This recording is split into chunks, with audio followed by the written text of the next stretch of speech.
All right, guys. Look, I've done the commentary for this gun already, but I was cut short and I still had a lot more to say, so I'm redoing it. But you can see the Dragunov. I got it. I got the MOAB.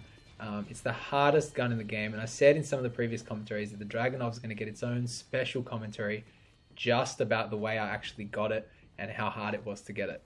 So that's what I'm going to do today.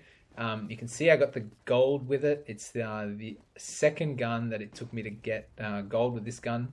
Second gun where I've taken me so long to get the MOAB that I actually ended up getting gold with it. That's what I meant to say. And the other gun was the model, but not only did I get gold, but I had gold for ages with this gun before I actually ended up getting the MOAB with it. So it took significantly longer than the model, and it's definitely hands down the hardest gun to get MOAB with. Okay, so look, before I go on, I want you guys to take this seriously. I want you guys to stop the video in a bit, and I want you to, before you hear the rest of the commentary, I want you to go and actually turn your Wii on and try and use this gun. Just try and get specialist with this gun. 7 kills or 8 kills without hardline. Try and do it and see if you can do it, because you're only going to truly understand how hard it is to get MOAB with this gun if you actually try and use it yourself. Because no matter what I say in the next couple of minutes, you're never going to truly understand how difficult it is without actually trying it yourself. It's so hard. Okay, assuming you've done that, I'm going to start by talking about one of the things that made this gun so hard to get MOAB with, and that is my hands were cold. In Australia right now, we have winter, and I don't know about you guys, but whenever it's winter and I'm playing games, my hands are frozen solid because I got such bad circulation. And pretty much when my hands are cold, I can't play for crap. Like, all the fidelity or any fidelity or precise movements that I have in my fingers is gone when my hands are frozen cold. And so that was really a big problem, really, for me. It was seriously a big problem. And one way, okay, I'm going to lay it all out now, guys. You can laugh as much as you want. But one way I got over this, and I've done it in the past before as well for some other guns, is I do, between matches, I do push-ups, or I do, get ready for it, star jumps. I know it's funny, right? But it's true. Like, if you do that, your fingers actually really warm up, your hands warm up, and you get a lot of the movement back in your fingers, and so it makes a huge difference. Really helpful. Okay, look, the other reason why this gun is so hard, talking physically, like actually about the gun itself now, is that it's just got huge amounts of recoil. If you've just gone off and tried the gun, like I told you guys to do, you'll know that this gun now, that this gun has huge amounts of recoil, really bad. You pretty much need to always be crouching with a gun. If you're standing up, you're going to have huge amounts of recoil, and you can pretty much not hit anything. You can give up trying to hit anything with it. So that's a big issue, and that's been patched in some of the other games, in some of the other versions, but on the Wii version, we've still got it like it was at launch, where it's just got huge amounts of recoil. The other problem is that, nowadays there's pretty much a hacker in every single match. And so that in itself makes it really difficult, especially when you're trying to get a MOAB with a Dragunov. So, it's not easy, and so you pretty much have to find a match without a hacker, which is really difficult in the first place. And then it has to be on the right stage. And sure enough, I got that, and it just happened to be underground, which is not the stage I thought I would have got MOAB on, but I did. The other issue is disappearing bullets. Now, disappearing bullets exists, okay? It's not a mistake. It's not an excuse I'm making up here. It's actually something that happens in this game. And if you don't believe me, you can head on over to my brother's channel, Corpse Create, and he's got video proof of it actually happening. And so that's a big issue because, you shoot people like many times. This gun needs 2 shots to kill at close range, and I shoot people twice, and the second bullet just does nothing, and they don't die. And that's because the bullet disappeared for whatever reason. Now, you can mitigate that slightly by being host, but if you're host, then you've got another problem, and that is that the frame rate drops. And so your game goes all stuttery, and you get lots of dead frames, where basically you shoot, or you'll do something like jump, and it just doesn't register it because you did that movement on a dead frame where that movement just isn't registered.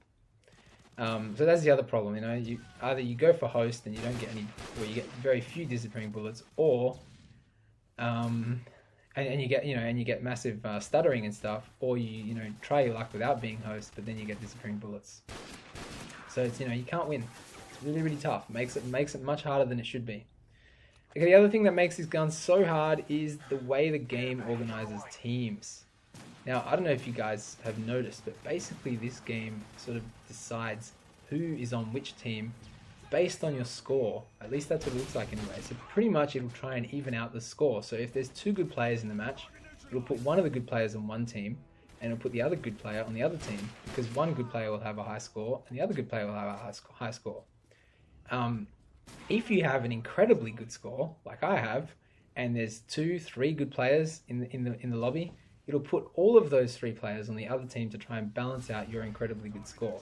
And so that makes it really hard to get m.o.a.b, because then you pretty much always have the good players on the other team every time you join a match. So that makes it really hard. Of course, you've also got people that run around with akimbo FG9s and akimbo MP9s, and that's obviously very difficult to win when you go up against them with a Dragunov, So that makes it hard as well. And these days as well, the other issue is that, we're now sort of 8-9 months after the game's been launched.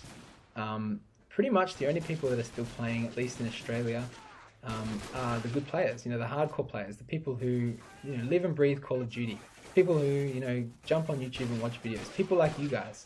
And that's really, really hard because, especially like if I started out in my m.o.a.b series and tried to get the Dragunov, it would have been much easier because there would have been fewer hardcore, fewer really good players playing the game and more noobs. But nowadays, you got little Johnny who gets Modern Warfare 3 for his birthday or for Christmas.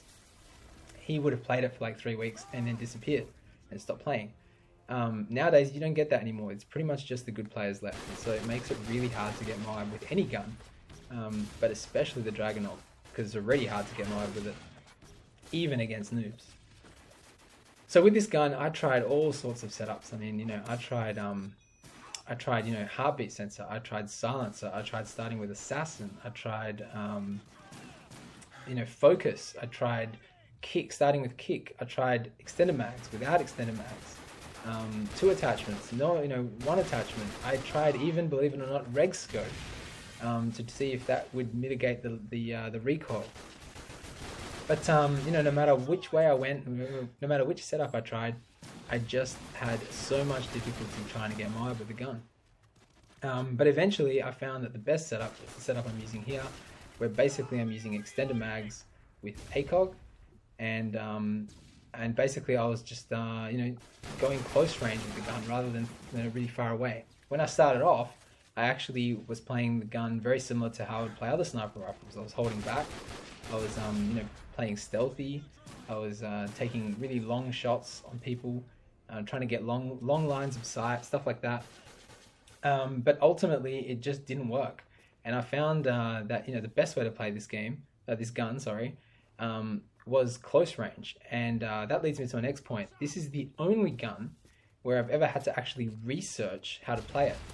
I went on YouTube and I had a look at some guides to play Dragunov. It's strange, and I'm not ashamed to say it, but I had to do that because I just didn't know how to use this gun. I'd never used it before, and it just wasn't working without the way I was trying it just wasn't working. Like I said, with that going all stealthy, playing it like a sniper rifle is wrong. It's not how it's supposed to be played. You can see here I've run out of time, guys, but I'm going to keep going. I'll try and wrap it up as quickly as I can. So yeah, that's the only gun I've ever had to do that with. Another tactic I used, I was going to use, I never actually did end up using it, was that I was going to actually add new players and low-level players to my ally list. Okay, this is a really interesting tactic, and it can help some of you guys if you're trying to get m.o.a.b with some guns. It's a bit sort of disgraceful, I suppose, but it works. Like I said, I didn't use this method to get m.o.a.b with this gun. It just so happened that I got into this match and it was all good and it all worked. But what I was doing is I was adding noobs to my ally list, and then whenever I was joining a match that had free spots, I would invite those noobs to the lobby, in the hope that they would be on the other team, so that I wouldn't have good players on the other team or hackers on the other team. And this is the kind of things I had to resort to.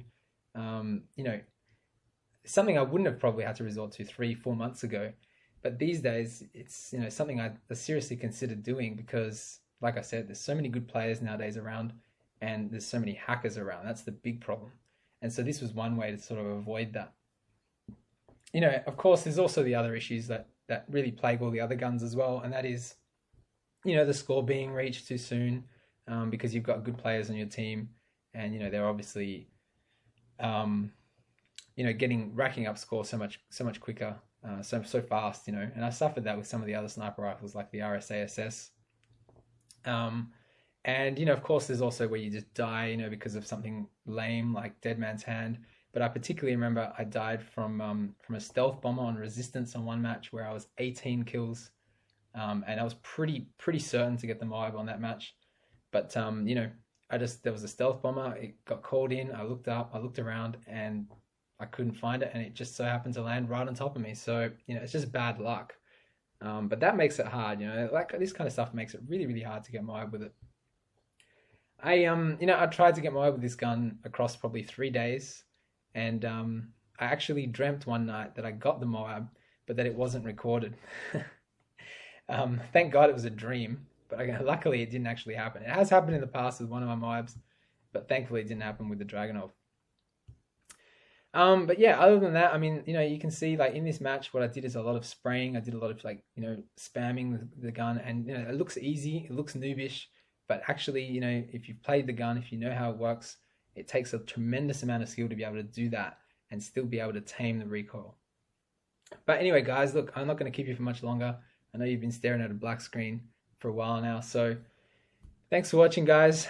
It was great to share this this journey with you guys, and the experience of my Dragunov MOAB with you guys. But yeah, look, this is Pwnsweet signing off. And yeah, look, thanks a lot, guys, and have a good day.